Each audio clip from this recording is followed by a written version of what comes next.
আওয়ামী লীগের সাবেক সংসদ সদস্য হাজী সেলিম গ্রেফতার হয়েছে। রোববার রাতে রাজধানীর বংশাল থেকে গ্রেফতার করা হয় হাজী সেলিমকে।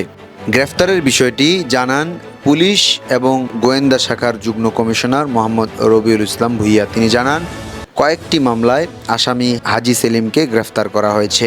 হাজী সেলিম তার ব্যাপারে কিছু না বললেই নয়। পুরান ঢাকার এক ত্রাসের নাম ছিল হাজী সেলিম, যার কথায় চলতো চাঁদাবাজি, লুণ্ঠন, মানুষ হত্যা, মানুষকে কিভাবে নিচের দিকে নামিয়ে রাখবে সেই চিন্তার একজন ব্যক্তি ছিল হাজী সেলিম। হাজী সেলিমের জন্ম 10ই মে 1958 সালে। একজন বাংলাদেশের আওয়ামী লীগের রাজনীতিবিদ এবং ঢাকা 7 আসনের সাবেক সংসদ সদস্য। ক্ষমতার এত বড়াই ছিল, তার এত অহংকার ছিল, মানুষের সেবা তো দূরের কথা, তার অহংকারের কারণে তার আশপাশ দিয়েও কোনো সাধারণ জনগণ আসার সাহস পেত না। আজ হাজী সেলিমের একটি ভিডিও ভাইরাল হয়েছে। তিনি আদালত প্রাঙ্গণে কান্নাকাটি করছে। ক্ষমতা আসলেই কারো আপন নয়। আজ তার কাছ থেকে ক্ষমতা সরে যাওয়ায় হাজী সেলিমকে মনে হচ্ছে কোনো এক অসহায় আসামি আদালত প্রাঙ্গণে ব্যর্থ চোখের পানি ফেলছে।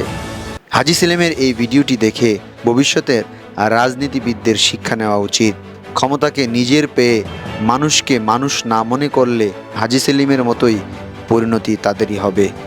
হাজী সেলিমের এই অবস্থা ভবিষ্যতের সাধারণ জনগণ এবং রাজনীতিবিদদের জন্য অনেক বড় একটি শিক্ষা। আজকের কথা থেকে মাহমুদ হাসান।